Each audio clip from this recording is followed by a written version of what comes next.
There's nothing unusual about politicians complaining of unfair coverage. Recently, however, a number of Democratic presidential candidates have ventured beyond garden-variety gripes to make broader critiques of the political press. After a gunman citing a Hispanic invasion murdered 22 people at a Walmart in El Paso, Texas, a reporter asked Beto O'Rourke if President Trump could do anything to make this better. O'Rourke replied with exasperation. He's been calling Mexican immigrants rapists and criminals, he said. I don't know, like, members of the press, what the fuck? It's these questions that you know the answers to. Last weekend, also responding to a question about Trump's racism, Julian Castro said, American journalists are so steeped in a both sides dynamic. That presents a problem when things are generally right and wrong. Days later, Simone Sanders, an advisor to Joe Biden's campaign, took aim at CNN for its trivial focus on Biden's gaffes. He had just confused the Parkland and Sandy Hook school shootings, amid other missteps. This is a press narrative, not a voter narrative, Sanders said. This week, it was Bernie Sanders' turn to target the media.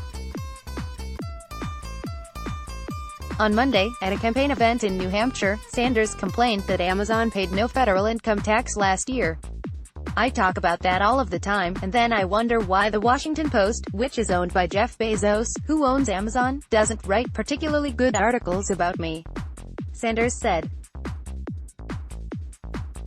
The Post responded tersely. In a statement to CNN, Martin Barron, its editor, called Sanders' characterization a conspiracy theory. Brian Fung and Cecilia Kong, both of whom used to cover tech for the paper, insisted on Twitter that Bezos does not influence coverage. On Tuesday, Sanders clarified his position. I think my criticism of the corporate media is not that they wake up, in the morning and say, what could we do to hurt Bernie Sanders, he told CNN.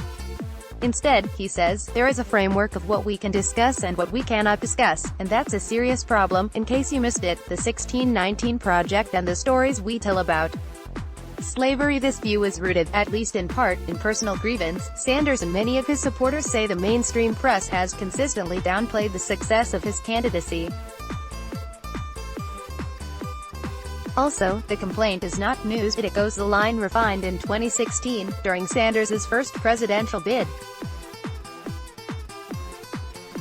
But his media criticism still stands out from that of his rivals because it is structural. Sanders argues that media ownership is too concentrated in the hands of a small group of corporations whose interests shape coverage, as do those of advertisers.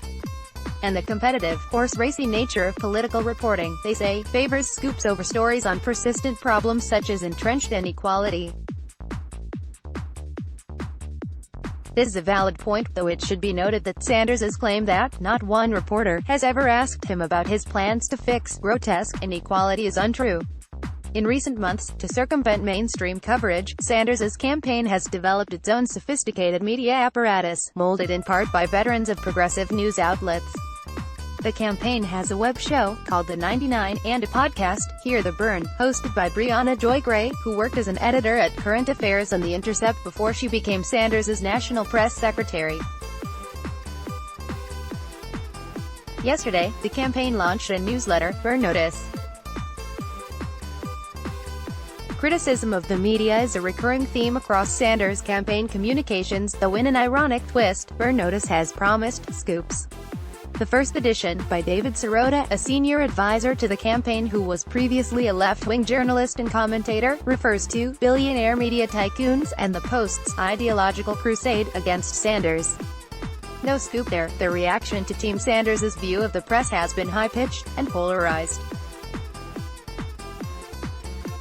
CNN's Chris Cillizza chided Sanders for what he called a non-apology over the Bezos remarks. Nate Silver, editor of 538, a data-driven news site, attacked Sanders' sense of entitlement. He feels as though that by virtue of having been the runner-up last time, he's entitled to the nomination this time, and if he doesn't win it, it's only because the media, the establishment, took it away from him.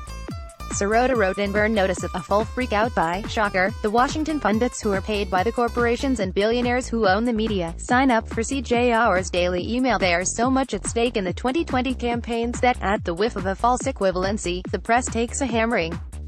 It's understandable that large media companies would receive criticism, and that reporters who work hard to expose inequality would resent that treatment. But not all politicians' criticism of the media is equal, and while journalists should ignore cries of fake news, they would be wise to listen when someone's making a valid point. Below, more on Bernie Sanders. Corndog Democrats. Sanders' comments on Bezos followed coverage of his campaign trip to Iowa, where many outlets gave Sanders a poor review. Tara Golshin disagreed. For Vox, she explains how coverage missed the mark. Labor relations. Last month, the Post reported that some of Sanders' campaign staff were earning less than $15 an hour, a rate that Sanders has said should be the federally guaranteed minimum. After the story broke, Sanders complained to the Des Moines Register that staffers had aired their gripes in the media. "That is really not acceptable," he said. "It is really not what labor negotiations are about, and it's improper. It's not just Bernie." David Uberti reports for Vice that Priorities USA, a Democratic super PAC, is funding news outlets in swing states that will publish stories favorable to Democrats. "This should be covered by local news, but local news is dying," a spokesperson told Uberti. Other notable stories: the government of Israel moved to bar Ilhan Omar and Rashida Tlaib, Democratic members of Congress, from making a political visit to the country. Israel cited Omar and Tlaib's support of the boycott, divestment, and sanctions campaign, but pressure applied by Trump reportedly was decisive. Tlaib will be allowed to visit her grandmother, who lives in the Israeli-occupied West Bank, on humanitarian grounds. Politicians and pundits across the political divide criticized Israel's decision, though some focused more on the bad optics than the principles. According to Amir Tibben, Washington correspondent for Haaretz, an Israeli newspaper, Israel wanted to keep the media's attention on 41 other Democratic lawmakers who just visited the country. But Trump wants the media to focus entirely on Omar and Tlaib, because it's good for him politically. Yesterday, the Post published a story by Carol D. Leonigan Aaron C. Davis under the headline, "Autopsy Finds Broken Bones in Jeffrey Epstein's Neck, Deepening Questions Around His Death." People familiar with the process told the paper that Epstein's hyoid bone was among those to have been broken. Such breaks can occur in those who hang themselves, particularly if they are older, the story explains, but they are more common in victims of homicide by strangulation. The report stoked predictable conspiracy theories. But four experts told CNN's Oliver Darcy that the evidence the Post presented, in particular, the fact that multiple bones were broken, seems highly consistent with suicide by hanging. For more on Epstein, Kyle Pope, our editor and publisher, spoke with James B.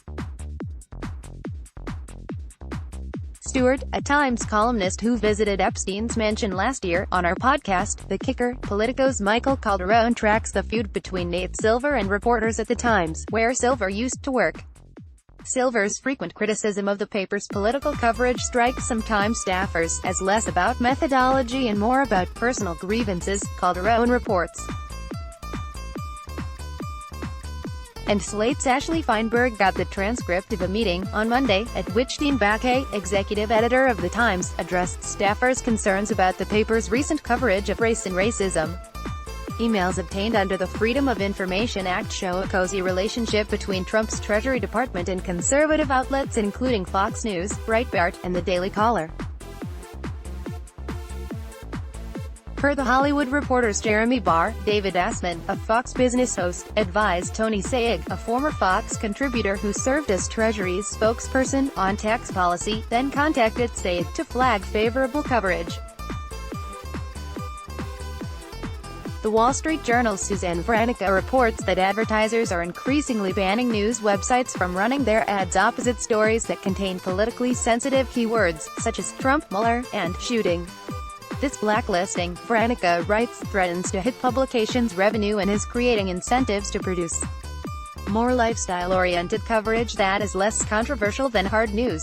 For CJR, Ryan Bell profiles Stuart Pally, a photographer whose long-term project, Terra Flamma, aims to counteract the media's rote and repetitive coverage of wildfires and spotlight the role climate change plays in intensifying them. I wanted to make pictures with more depth and nuance to help people understand the impact of wildfire instead of just getting into the horse race of breaking news, Pally says. For The Times, Charlie Warzel, Brianna Wu, Joan Donovan, and Sarah Jung contributed to a package assessing Gamergate's impact on internet culture 5 years after it started. The lesson of Gamergate, the one we feel reverberating throughout our politics every day in 2019, is that there's a sinister power afforded to those brazen enough to construct their own false realities and foist them on others. Warzel writes. On Monday, staff at The Ringer, a sports and culture website, announced the formation of a union with the Writers Guild of America, East. 3 days later, management voluntarily recognized the effort. And The Laundromat, a movie based on ICIJ's Panama Papers investigation, will have its premiere at the Venice Biennale next month. Meryl Streep, Antonio Banderas, and Gary Oldman are among the cast. In case you missed it, coverage of mass shootings threatens public safety. Let's fix it. Has America ever needed a media watchdog more than now? Help us by joining CJR today. John Alsop is a freelance journalist. He writes CJR's newsletter The Media Today. Find him on Twitter at John Alsop. Let's block ads. Why?